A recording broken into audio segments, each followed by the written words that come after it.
Dans cet appétissant épisode de Mythbusters, Adam et Jamie régurgitent un épisode de Seinfeld. Désolé. Tremper 2 fois ces chips est-il hygiénique? Et ils ne ménagent pas leurs efforts pour découvrir si le gag de la peau de banane est toujours aussi efficace. Je l'avais jamais vu comme ça. Pendant ce temps, Gary, Tori et Grant s'éclatent C'était géant! et se mettent au fourneau pour tester le mythe des diamants artificiels. Je vais être riche. Tenez-vous prêts à connaître des frissons, des rires et à admirer la plus grosse explosion de la carrière des Mythbusters.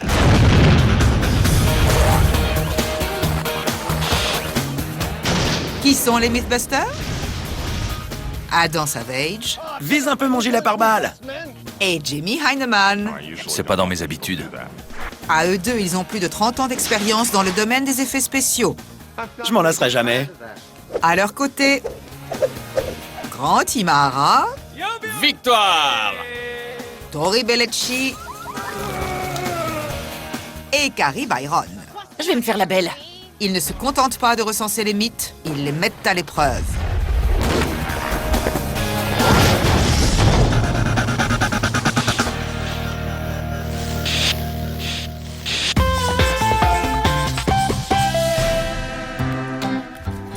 Je peux savoir pourquoi tu jongles avec des bananes?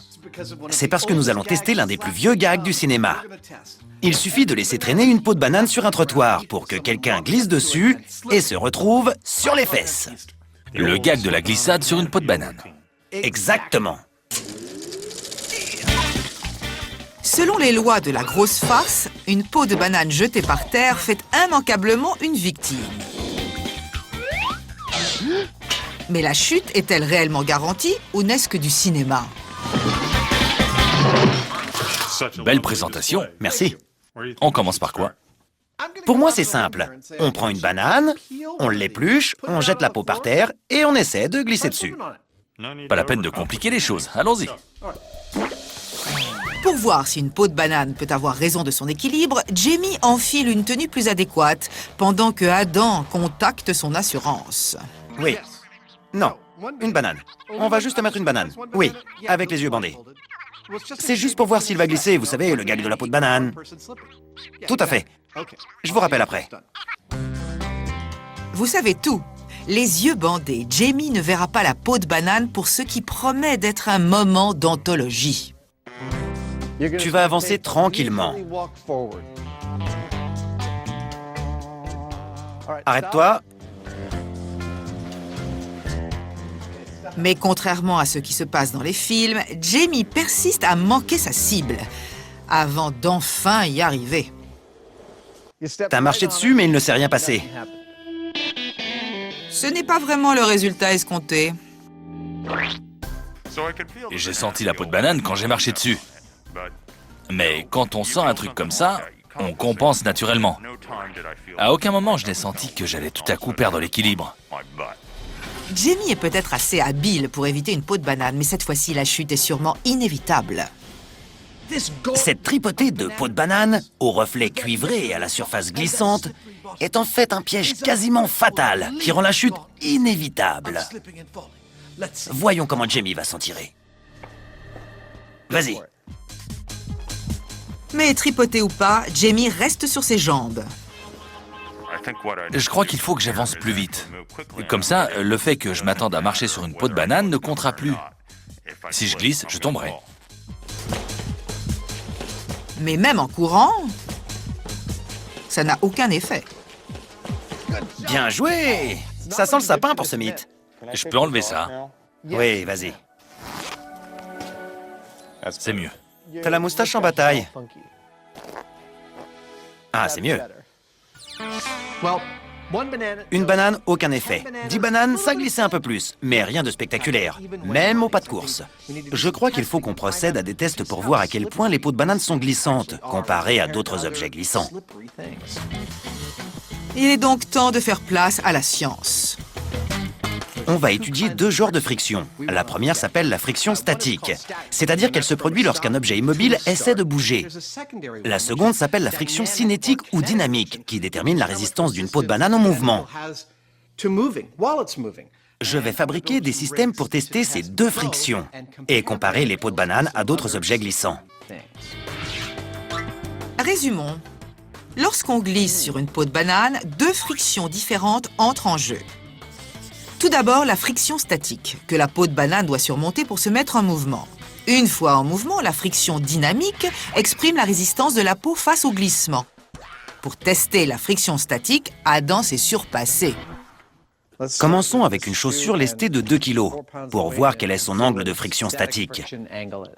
D'accord. 10, 20, 45. 45 degrés pour la godasse. C'est la donnée de base. Et avec la peau de banane? 10, 15. Ça y est. Ouais, 15 degrés. La peau de banane divise donc par 3 la friction statique. Qu'est-ce qui est plus lisse qu'une peau de banane? J'ai justement sur moi un échantillon d'agent de mise bas. En la comparant à ce lubrifiant ultra lisse, nos amis vont pouvoir évaluer où se situe la peau de banane sur l'échelle des matériaux glissants. 5, 10, 15, 20. J'avais pas envie d'y toucher. Selon les lois de la physique, ce mythe tient la route. Étonnamment, la friction statique de la peau de banane est plus faible que celle du lubrifiant. Mais il reste un dernier test à faire, celui de la friction dynamique. C'est ce que cet appareil va mesurer, la force nécessaire pour tirer l'objet une fois la friction statique surmontée. Une nouvelle fois, la chaussure sert de cobaye. Jamie la pousse délicatement pour la faire avancer. Je dirais 6,5 kg. C'est ça. Mais avec la peau de banane, ce chiffre baisse de moitié. 3,2 kg.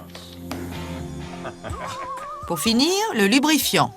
C'est ignoble. C'est parti. 2,2 kg du début à la fin. Voilà pour les données. Mais que signifie-t-elle? La peau de banane n'est pas le matériau le plus glissant. Nous avons trouvé un lubrifiant plus glissant. Mais la peau de banane s'en sort honorablement. Mais pour moi, rien ne sera définitif tant qu'on n'aura pas testé ce mythe à grande échelle. Et maintenant? C'est marrant, malgré tous les tests effectués, on n'a toujours pas vu une seule glissade. Donc pour toi, il faut que quelqu'un se retrouve le cul par terre. Exactement. Mais il va nous falloir plus de bananes. Beaucoup plus. Oui.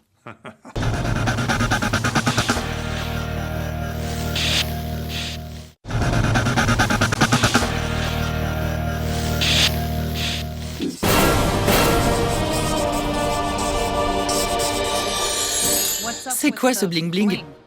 On s'est fait une bijouterie. Non, c'est pour notre prochain mythe. Pourquoi? On veut savoir s'il est possible de fabriquer des diamants. Des sociétés le font déjà, non? Oui, mais ce sont de grosses boîtes. Notre approche est différente. On veut voir si on peut le faire de chez soi. D'accord, des diamants maison. Tout juste. Internet offre plein de recettes pour fabriquer des diamants dans votre cuisine. Pas la peine d'avoir des machines ultra sophistiquées pour faire des diamants. Nous avons 3 techniques différentes. La première utilise du beurre de cacahuète et un micro-ondes. La deuxième, du fer fondu. Et la dernière, vue dans les experts, nécessite du graphite et un autocuiseur. D'accord, essayons. Si ça marche, on sera millionnaire. Pour en savoir davantage, Tori interroge le docteur Michael Franklar de l'Université de Berkeley. Quels ingrédients me conseilleriez-vous? Je vous dirais de commencer avec des métaux comme le nickel, le cobalt ou le fer, ainsi qu'avec du sel sous sa forme active. Mais il faut forcément une graine initiale sous la forme d'un petit diamant. Donc, il faut un petit bout de diamant pour en générer un gros. Si vous commencez avec une petite graine, même de piètre qualité, elle peut se développer et grossir. Tous ces conseils n'ont fait qu'attiser la motivation de Tori. Pendant qu'il assemble son matériel, C'est mon autocuiseur. Carrie se met au fourneau avec du beurre de cacahuète. Internet propose une recette simple pour transformer du beurre de cacahuète ordinaire en diamant. Vous prenez 2 briquettes de charbon, vous les recouvrez de 115 g de beurre de cacahuète, vous placez le tout dans un plat adapté au micro-ondes et vous les enfournez pendant 60 minutes en ajoutant du beurre toutes les 10 minutes. Cela semble fou, mais selon ces doux rêveurs, Prenez 115 grammes de beurre de cacahuète. il vous suffit d'un micro-ondes pour faire fortune. Mais sans surprise, au bout de 5 minutes, ça commence à sentir le roussi. Le couvercle de mon plat spécial micro-ondes a maintenant un énorme trou et le fond est complètement fendu. Je vais changer de plat et recommencer. C'est parce que je veux ces diamants. Mais visiblement, Deuxième round. transformer du beurre de cacahuète en diamant n'est pas si simple. Un nouveau plat fichu, il y a plein de fumée. Je commence à me dire qu'il vaudrait mieux faire ça dehors. La ventilation s'en trouve améliorée, mais pas la cuisson. Ces diamants vont nous coûter très cher, vu le nombre de fours micro-ondes et de plats qu'on utilise. Je commence à croire que c'est impossible. Finalement, au bout de 3 essais, de 3 plats et de 2 micro-ondes, Carrie tient enfin ses prétendus diamants. Je ne vois pas vraiment de diamants, mais il reste encore une dernière étape. Il s'agit de consumer l'excès de carbone. Il paraît que les diamants sont éternels. C'est parce que ça prend l'éternité d'en fabriquer. Carrie prend donc son mal en patience. Cela va-t-il payer? Ils sont peut-être microscopiques, mais ils sont censés avoir la taille de graines de fenouil. Jusqu'ici, je ne vois rien, à part du beurre de cacahuète brûlé. Mais tout n'est pas encore perdu. Si Carrie n'arrive pas à discerner les diamants, un expert le pourra peut-être. Je n'ai pas envie de tout jeter à la poubelle, alors qu'il est possible que ça marche. J'ai tout le matériel à rembourser.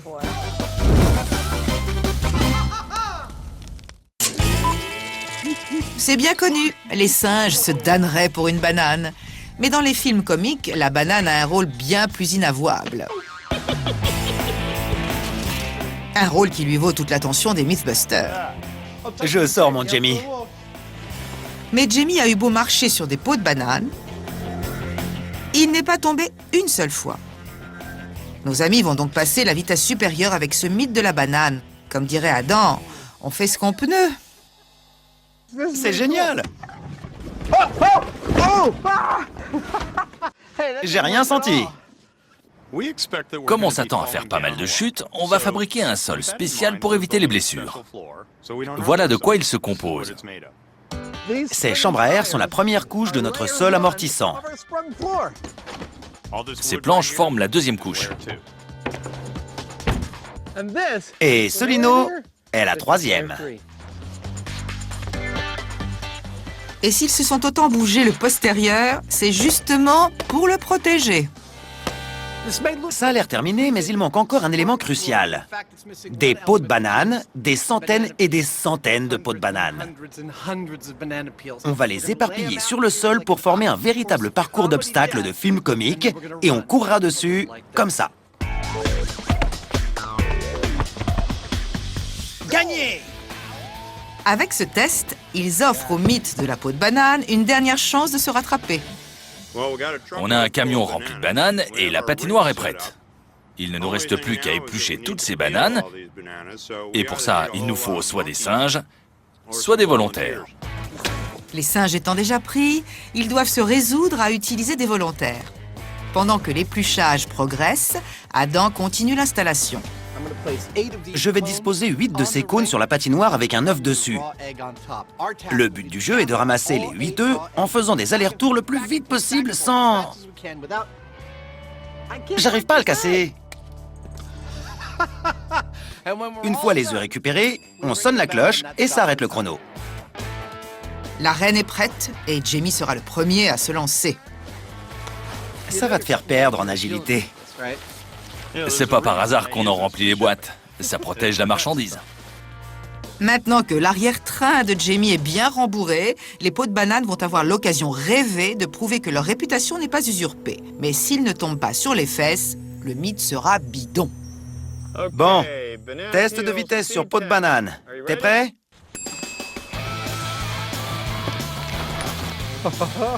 5 secondes. 10 secondes.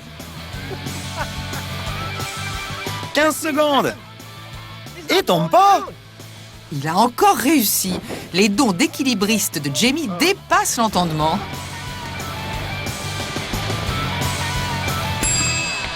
40 secondes, bien joué. Ce test n'est pas une course de vitesse, il est fait pour démontrer à quel point les peaux de banane sont glissantes. Et elles le sont vraiment. Et j'ai dû faire très attention à ne pas perdre l'équilibre. Et même comme ça, j'ai un peu glissé. Mais sa prudence invalide le résultat de Jamie, car selon les lois des films comiques, il ne doit pas s'attendre à tomber. Pour son deuxième essai, il se lâche complètement. Jamie en mode turbo. Enfin, les peaux de banane savourent leur revanche. Et malgré tous ses efforts pour se rattraper, Continue. 29 secondes, tu peux encore battre ton temps. le fou rire le terrasse. Je l'avais jamais vu comme ça. Et les données étant incomplètes, tout repose maintenant sur Adam. Mi-homme, mi-banane. C'est le Banana Boy. Test de vitesse sur peau de banane d'Adam. 3, 2, 1. Et les résultats parlent d'eux-mêmes.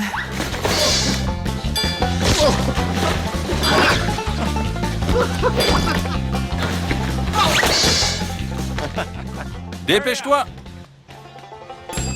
52 secondes et 2 centièmes. C'était génial. Cela fait 6 chutes en moins d'une minute, ce qui ramène ce mythe dans le domaine du plausible. Nous n'avions plus aucun doute, mais Adam a prouvé de manière définitive que les peaux de banane sont glissantes. Et je crois qu'il a passé plus de temps par terre que debout pendant son parcours.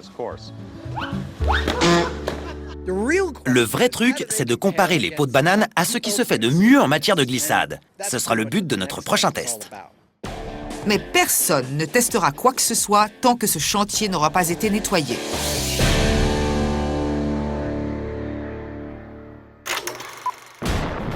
Notre planète a parfois de violentes colères. Plus on descend sous la surface et plus les choses empirent. Sous l'effet de la chaleur et de la pression, le charbon se transforme en une pierre précieuse adorée des femmes. Mais il existe peut-être d'autres moyens de fabriquer des diamants. Les Mythbusters s'affrontent pour le savoir. Les chances de Carrie semblent bien minces. Je ne vois pas vraiment de diamant.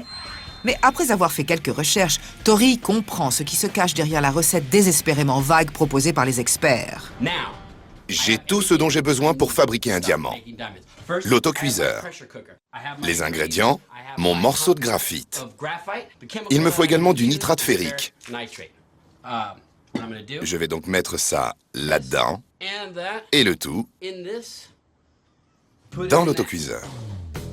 C'était une explication de premier ordre.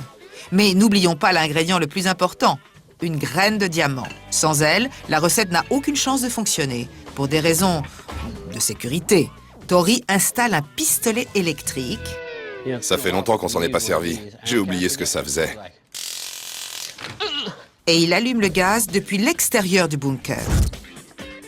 Je vais laisser le tout mariner pendant 3 jours. Et je reviendrai voir si j'ai des diamants. Et pendant que Tori attend, Grant part chez un forgeron pour sa propre tentative. Pour cette recette de diamant, il faut faire fondre du fer. Pour cela, il faut une fonderie. Notre atelier n'étant pas équipé d'une fonderie, je suis donc venu dans un endroit qui en possède une, The Crucible. Cette recette est censée reproduire la chaleur et la pression nécessaires pour créer des diamants naturels. Il suffit de faire fondre du graphite dans du fer fondu et de tremper le mélange. Ensuite, on utilise de l'acide pour dissoudre le fer et on obtient de beaux diamants brillants de 1000 feux.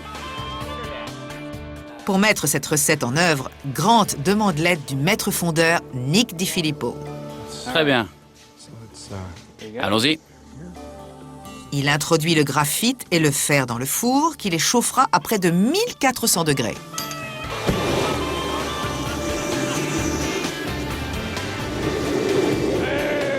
Brûle! Montrez-moi des diamants! À une telle température, Grant prend quelques libertés avec le règlement du défi. 20 minutes plus tard, c'est l'heure de vérité. Ça y est, vous allez verser? C'est parti. Voilà le fer. Au contact de l'eau, le métal est censé se contracter et former des diamants. Il suffit ensuite d'attendre que le fer refroidisse pour procéder à la récolte. Riche. Je vais être riche. Ce boulot finit enfin par payer. Grant semble en bonne position pour remporter ce défi. Sa cueillette en poche, il retourne à l'atelier pour étudier ses trouvailles. L'idée, c'est qu'à ce point du procédé, les diamants sont déjà formés. Ils sont enfermés dans des gangs de fer et il faut donc éliminer le fer pour les récupérer. Si Grant s'est installé à l'extérieur, ce n'est pas simplement pour profiter du chant des oiseaux. Il va plonger le fer dans un bain d'acide hydrochlorique super concentré. Mais les premières impressions sont un peu décevantes. Il y a des bulles à foison, mais pas le moindre diamant en vue. Pour l'instant, ça ressemble à une sorte de limonade de courge trouble assez peu appétissante. Je crois que je vais laisser l'acide agir pour voir s'il arrive à bien dissoudre le fer. Je suis sûr qu'il y a une fortune qui se cache là-dessous. L'espoir fait vivre, Grant.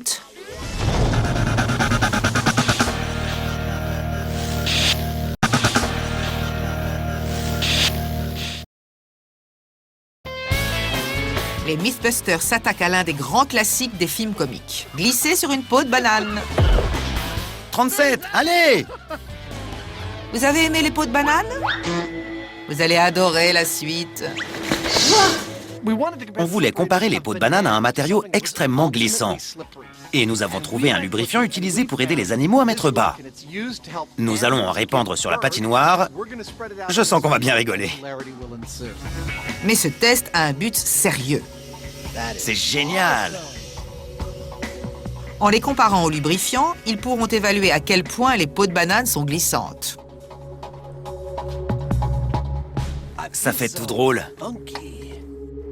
Pour moi, c'est ce qui se fait de mieux en matière de sculpture provisoire. Vous voyez, la sculpture que je viens de créer n'a existé que le temps d'une fraction de seconde. Je recommence. Vous voyez? Impressionnant. Mais passons aux choses sérieuses. C'est parti pour la bave. Une fois aspergée, la patinoire est prête. Quant au test, vous connaissez la procédure. Le lubrifiant de la mort, c'est parti.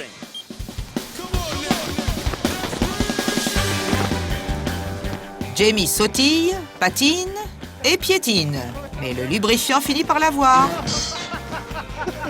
Lève-toi! 37 secondes!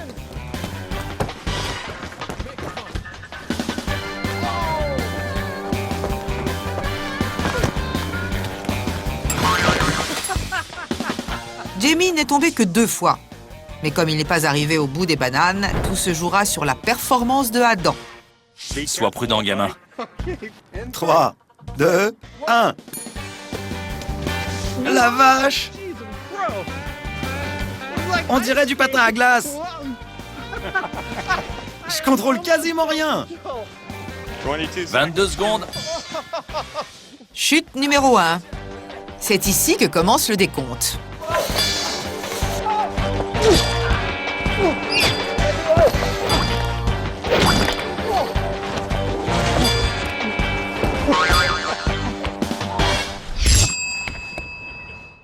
J'ai fait combien?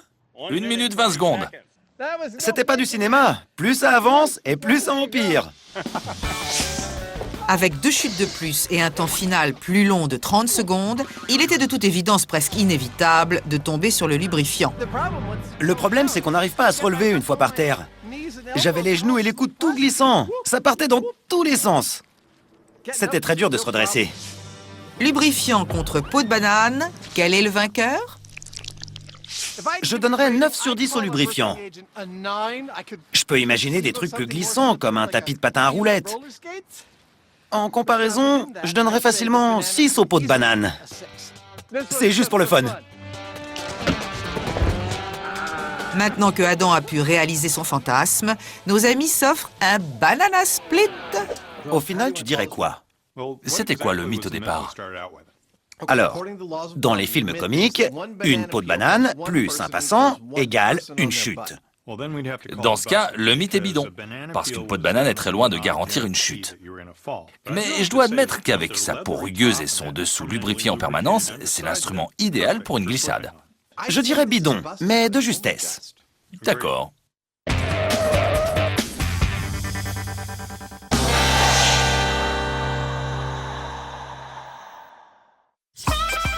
Le mythe de la peau de banane est bidon, mais ils en ont déjà un autre en vue.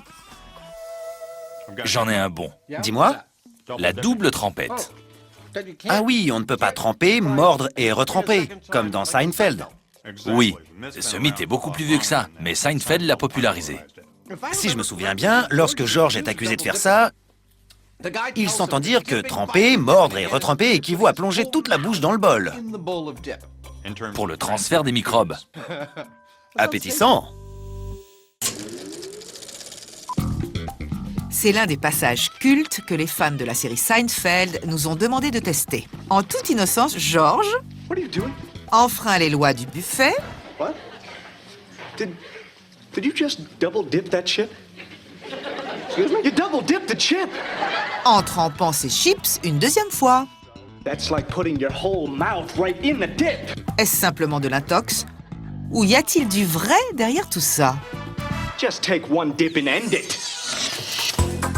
Selon cette théorie, tremper des chips déjà mordus transférerait les microbes de votre bouche dans le bol, puis à d'autres personnes. Mais les microbes de votre bouche peuvent-ils réellement monter en stop sur des chips? Tu vois ça comment? On a des chips, de la sauce, et on va ressortir nos vieilles amies, les boîtes de pétri. On fera un contrôle. On trempera 2 fois et ensuite on plongera toute la bouche dans le bol. Un bol chacun. Tu préfères? Oui. D'accord. Avec un bol chacun et quelques boîtes de pétri préparées avec une solution de soja et d'agar-agar pour la culture des bactéries, ils vont pouvoir œuvrer pour la science. Nous avons une sauce à base de crème, une autre de style mexicain et des chips. Voici le principe. Avant de commencer, nous allons enfoncer un coton-tige dans les sauces, en badigeonner les boîtes de pétri et observer leur développement. Ce sera la référence. Ensuite, on trempera 2 fois nos chips dans les sauces. On trempe, on mord et on retrempe. Ensuite, on laisse à nouveau la culture se développer pour voir si on obtient de nouvelles bactéries. Mais ce mythe comporte encore autre chose. Le type dit que tremper 2 fois ses chips équivaut à plonger la bouche dans le bol. On va donc se mettre le plus de sauce possible dans la bouche et tout recracher. Ça va être dégoûtant. Ensuite, on laissera à nouveau les bactéries se développer et on comparera les résultats à ceux obtenus précédemment. Tu veux une serviette pour ta moustache? T'inquiète pas pour ça, merci. C'est aussi simple que ça. Adam et Jamie préparent chacun 3 boîtes de pétri. Parfait. Pile à 36,6. C'est-à-dire la température du corps humain. Oui, on va les laisser pendant 24 heures et on reviendra vérifier demain. Grâce au miracle du montage, nous voici déjà au lendemain. Les microbes sont prêts à connaître leur heure de gloire. Mais il y a un problème. Voici la référence, et la sauce contient déjà des bactéries. Ils vérifient tous les échantillons de sauce et tous donnent le même résultat. Même sans la moindre trace de salive, la sauce grouille déjà de microbes.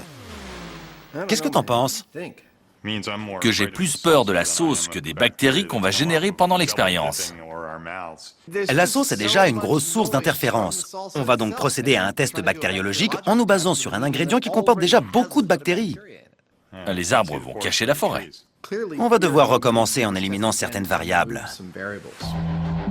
Comme on trouve davantage de bactéries sur les cultures de référence qu'entre les doigts de pied de Adam, ils vont devoir passer au plan B.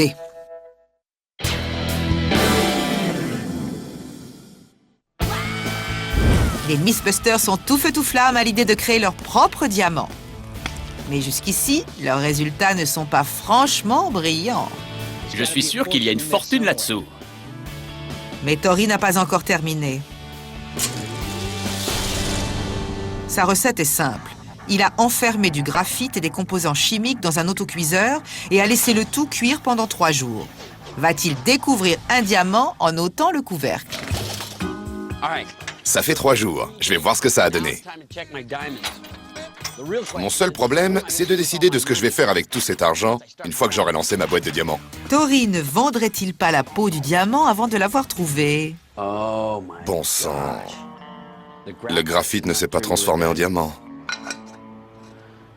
Ce n'est pas un très bon départ pour ma société. Tori a beau avoir suivi la recette à la lettre, au bout de 3 jours, il ne récolte qu'une graine de diamant sale. Ce qui signifie qu'aucun vainqueur ne se dégage clairement pour ce défi. Pour obtenir l'avis d'un expert, ils se rendent donc à l'université de Berkeley pour consulter le Dr Kent Ross et son microscope électronique. Il commence par le mélange de graphite et de fer de Grant. Rien de ce que je vois n'a une forme permettant de dire avec certitude que c'est un diamant. Grant est hors course. C'est au tour de Carrie et de sa bouillie de beurre de cacahuète. Du charbon. C'est du charbon. Pas de diamant? J'en vois pas. Ce qui ne nous laisse que Tori et sa graine de diamant.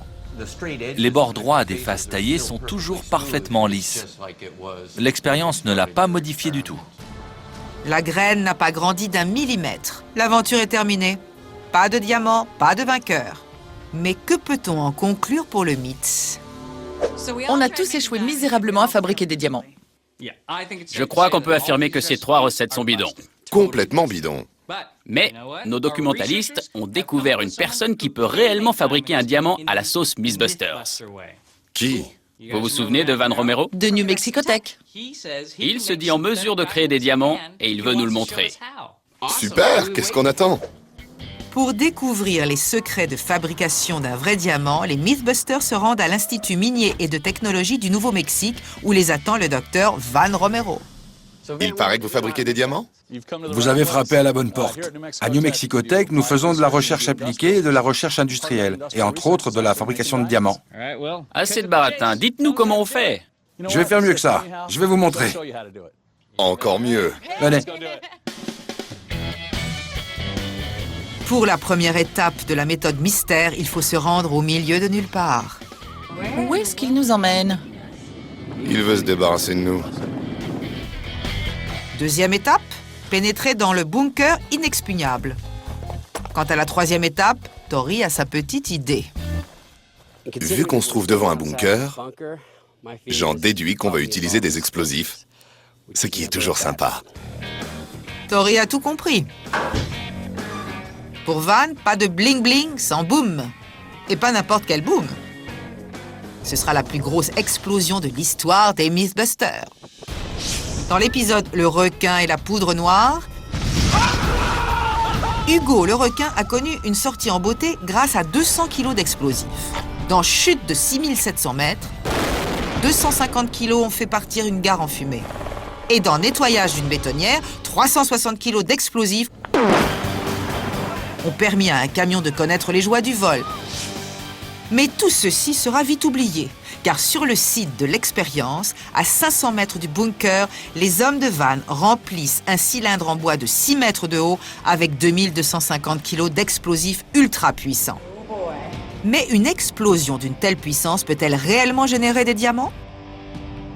Vous êtes prêts pour les diamants? Oui. Mise à feu. Accrochez-vous à votre fauteuil, ça va secouer. Mise en charge. 5, 4, 3, 2, 1, 0.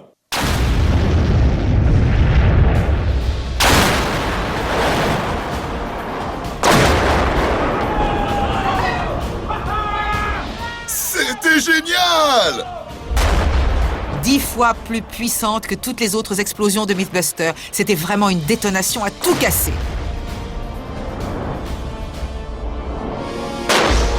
Mais a-t-elle engendré des diamants?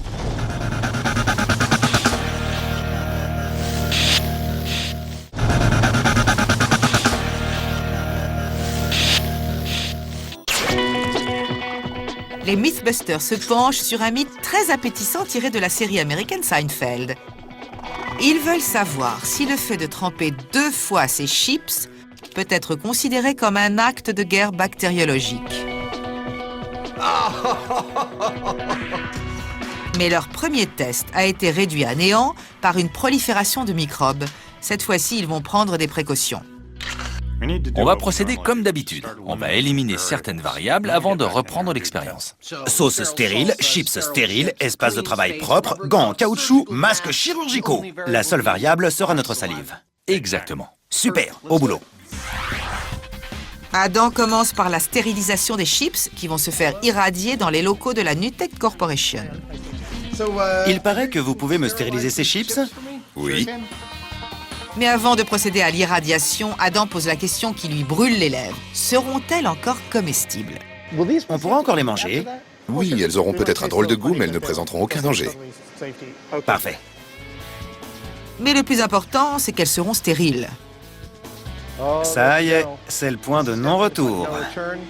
Si les bactéries avaient des mains, elles s'en serviraient certainement pour appuyer sur ce bouton. Mais ce n'est pas possible. Adios. Nous conseillons aux amis des bactéries de détourner les yeux s'ils ne veulent pas assister au déferlement de radiation qui s'apprête à s'abattre sur les chips. C'est beaucoup plus marrant que je ne l'aurais cru. On voit le rayon s'abattre comme un marteau pour écrabouiller les bactéries, avec les électrons qui éparpillent la vie bactériologique aux quatre vents. Comme toujours, Adam s'amuse comme un petit fou. Et très vite... Et voilà, un paquet de chips stérilisés. Pendant ce temps, à l'atelier, Jamie ne ménage pas sa peine.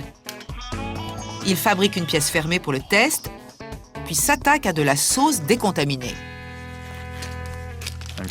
Je sens que ça ne va pas être très bon, mais ce sera certainement instructif. 2 tiers d'agar-agar, 1 tiers d'eau stérilisée, et le tour est joué. Bon, ben... je crois que je n'obtiendrai rien de mieux comme sauce. La sauce stérile est prête. Pour s'assurer que l'expérience se déroule correctement, nos amis ont demandé l'aide du Dr Russell Vance, spécialiste de la pathogenèse. C'est celui du milieu. Alors, Il commence par un échantillon de référence de sauce. À l'aide d'un matériel beaucoup plus avancé que celui des Mythbusters, le Dr Vance prépare les boîtes de pétri. et maintenant, Maintenant, on trempe nos chips, sauf que cette fois-ci, elles ont été irradiées. Allons-y. Après la double trempette des chips, la sauce est échantillonnée. Il ne reste plus que le test de la bouche dans le bol. Allons-y pour le plus dégueu. Et c'est une nouvelle fois un régal pour les yeux.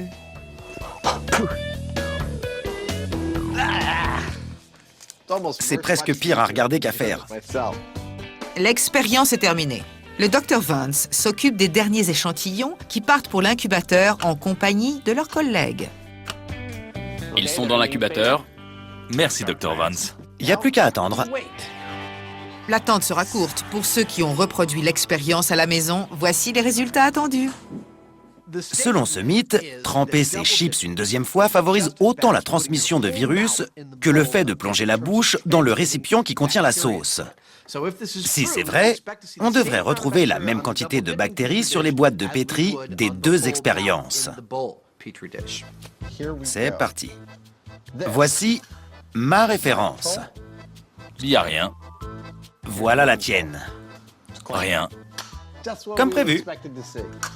C'est un bon début. La sauce concoctée par Jamie était parfaitement saine. À partir de là, tous les microbes présents auront été apportés par la salive.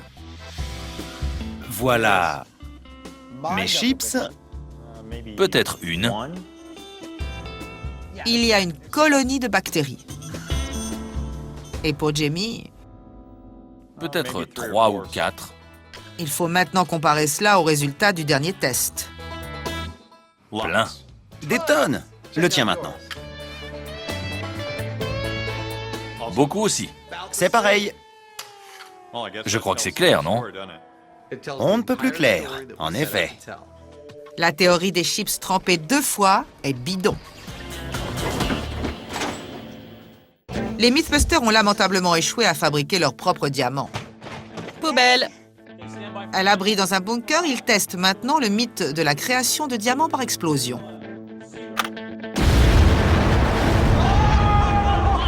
C'est C'était génial!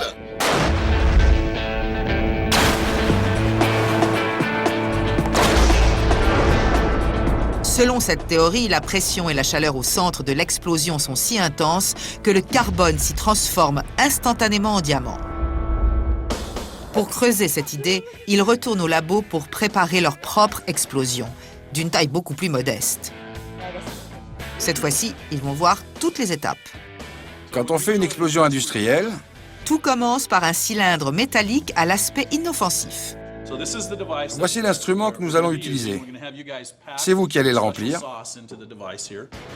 Ce tube en métal sera au cœur de l'explosion. Et au cœur du tube se trouve un mélange de graphite, de cobalt et de divers autres ingrédients. Même pression? Ouais. Une fois les ingrédients compressés et l'appareil fermé par soudure, la détonation peut avoir lieu. C'est d'une simplicité déconcertante. Super. À nous les diamants. Le cylindre est posé exactement au centre d'un tonneau en bois, lequel est rempli jusqu'à ras-bord d'en faux. Ça sent bon. Ça sent le diamant. La situation étant littéralement explosive, il se replie une nouvelle fois dans le bunker. 5, 4, 3, 2, 1, 0.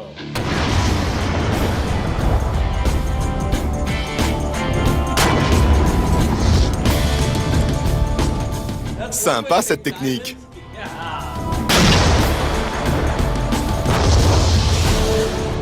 Super. Allons voir. Ça a marché? Oui. La détonation était un poil plus faible, mais le résultat devrait être le même. Des diamants, peut-être. Je pensais que ce serait bien pire que ça. Attention, c'est chaud. N'y touchez pas. Attrapez-le avec ça. Ça brûle. C'était le but. Pression et chaleur. Oui. Ouais. La déformation du métal est impressionnante. On commence avec un cylindre en métal et après l'explosion, on se retrouve avec une sorte de grosse saucisse. Le métal s'est rétréci et avec un peu de chance, quand on l'ouvrira, on trouvera des diamants. À l'atelier, c'est l'heure de vérité pour la mise à nu de ce mythe. Tori est si confiant dans le résultat qu'il a mis des lunettes pour protéger ses yeux de l'éclat des diamants. Êtes-vous prêts pour les diamants? Montre. C'est excellent. Bon travail. Où sont les diamants? Il faut d'abord procéder à quelques opérations chimiques. Ça n'a l'air de rien. Mais après un rapide bain chimique pour éliminer le cobalt et le graphite, ça n'a toujours l'air de rien. Mais ce sont de vrais diamants. Pas des pierres précieuses, mais des diamants. Ils ont quelle valeur? Je dirais 25. 25 000? Non, 25 centimes. C'était de l'argent bien dépensé. Tant pis, je m'en ferai offrir. L'explosion a peut-être reproduit la pression et la chaleur qui règnent au centre de la Terre, mais même avec un tel déploiement d'énergie, on n'obtient que de microscopiques diamants industriels. On a créé des diamants grâce à une méthode très spectaculaire mais impossible à reproduire chez soi. Mais malgré la pression et la chaleur obtenue, on n'a pas réussi à fabriquer de pierres précieuses. On a fait de petits diamants, du genre de ceux utilisés dans l'industrie sur les forêts ou les lames des scies. Le mythe des diamants maison est donc complètement bidon. Comme quasiment tous les trucs pour s'enrichir rapidement. C'était du vent. Vous voulez revoir l'explosion avec 2 tonnes de poudre? Super! Ouais. Ils n'ont peut-être pas réussi à faire fortune grâce aux pierres précieuses, mais ils sont quand même entrés dans l'histoire de l'émission. Cette explosion vaut son pesant d'or.